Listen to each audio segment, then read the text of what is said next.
Hello மக்களே, welcome and வணக்கம் to investing விவசாய சேனல். ஸோ இன்னைக்கு என்ன அப்படின்னு பார்த்தீங்கன்னா, நேற்று சொன்ன மாதிரி தீவன விலையேற்றம் வந்து எந்த அளவுக்கு ஒரு பண்ணையில் பாதிக்குது அப்படின்றத கதையை தான் இன்றைக்கி பேச போகிறோம்.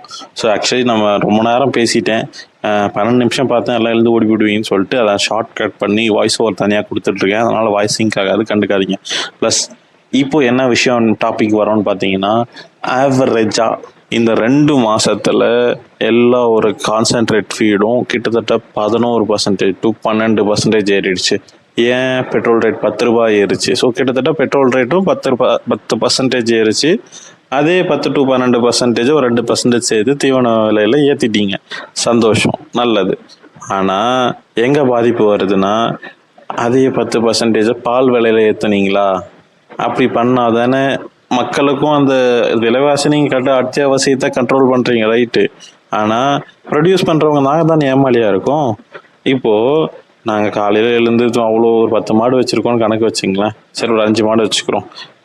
ஒரு மனுஷன் எழுந்து 5 மாட்டுக்கு தீவனம் வெட்டி அதை தூக்கின்னு வந்து தூரமாக்கிற தூக்கின்னு வந்து அதை நறுக்கி அதுக்கு போட்டு, அது இல்லாமல் தீவனம் வெளிலேருந்து வாங்கின்னு வந்து அதை கரெக்டான டைமுக்கு கொடுத்து அதை எடுத்துன்னு போய் கொள்ளையில் கட்டி திரும்ப அதை எடுத்துகிட்டு போய் பால் கறந்துட்டு சாயந்தரம் அதே ரொட்டீனை பண்ணுறோன்னா கிட்டத்தட்ட ஒரு நாளைக்கு எங்களுக்கு ஒரு 5 மணி நேரம் to 6 மணி நேரம் ஸ்பெண்ட் ஆகுது உடல் உழைப்பு. சரி, இதுக்கு நம்ம இன்வெஸ்ட் பண்ண 5 மாட்டுக்கு ஒரு 5 லட்சம்னா 5 லட்சம் இன்வெஸ்ட் பண்ணி நமக்கு எவ்வளோ வரும்னு எதிர்பார்க்குறோம். அட்லீஸ்ட் ஒரு ஒரு ஒரு ஒரு என்ன சொல்கிறது, ஒரு 25,000 கிடைக்குமான்னு யோசிச்சோன்னா கிடைச்சிட்டு இருந்துச்சு. ஆனால் இப்போ கிடைக்கல. ஏன்னா 30 to 40% ப்ராஃபிட் மார்ஜினாக இருந்துச்சு. 1 லட்ச ரூபா பில்லு வருதுன்னா அதில் 30,000 நமக்கு லாபமாக இருந்துச்சு. கிட்டத்தட்ட 40,000 45,000 வரையும் எடுக்க முடிஞ்சிச்சு நார்மலான மாட்டு பண்ணையில். அதே ப்ரீடிங் பண்ணுறவங்களுக்கு அது நல்ல லாபம் இருக்கும், இல்லை தனியாக பால் விற்கிறவங்களுக்கு லாபமாக இருக்கலாம். But majority of Tamil Nadu people சொசைட்டிக்கு ஊற்றுறவங்களுக்கு இதுதான் கணக்கு. ஒரு மாட்டுலேருந்து ஒரு 5,000 ரூபாய் மாதம் லாபம்ன்றது. இப்போ நீங்கள் தீவன ரேட்டு ஏற்றுறதுனால என்ன ஆச்சுன்னா, அந்த 40% அப்படியே குறைஞ்சி 20% ஆயிடுச்சு. 20 to 25% தான் இன்னைக்கு லாபமா இருக்குது.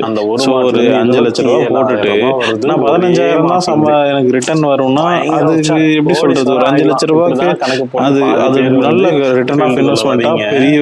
ஏன்னா அதுக்கு நம்ம உடல் உழைப்பு அதிகமாக போடுறாங்க, அதுக்கான ரிட்டர்ன் வந்தால் தானே அந்த தொழிலை ஒருத்தர் செய்வோம். பாலுக்கு அதுவே எங்க பெரிய பிரச்சனையா இருக்கு.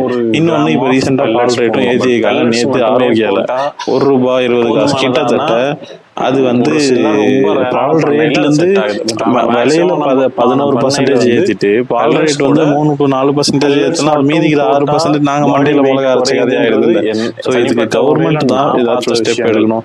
நீ ஆரோக்கியால தான்டா ஊத்துற, உனக்கு என்னடா கேட்காதீங்க. ஏன்னா பேஸ் ரேட் ஃபிக்ஸ் பண்ண வேண்டியது ஆரோக்கியால ப்ளஸ் நம்மளுடைய ஸோ கவர்மெண்ட்ல வந்து ஒரு 3 ரூபாய் ஏற்றிட்டாங்க இல்லை அப்படின்னா இவன் ஏற்றிதான் வேற வழி இல்லை. இல்லைன்னா இப்படி ஏத்தலைன்னா டிஃபால்ட்டா இங்க இருந்து எல்லாம் அங்க போயிடுவாங்க. அதனால கவர்மெண்ட் கிட்ட நாங்க வைக்கிற கோரிக்கை என்னன்னா, முடிஞ்ச அளவுக்கு ஒரு 3 ரூபாய் பால் ரேட் ஏத்துங்க. கொள்முதல் ரேட் ஏற்றினாதான் எங்களால சமாளிக்க முடியும்.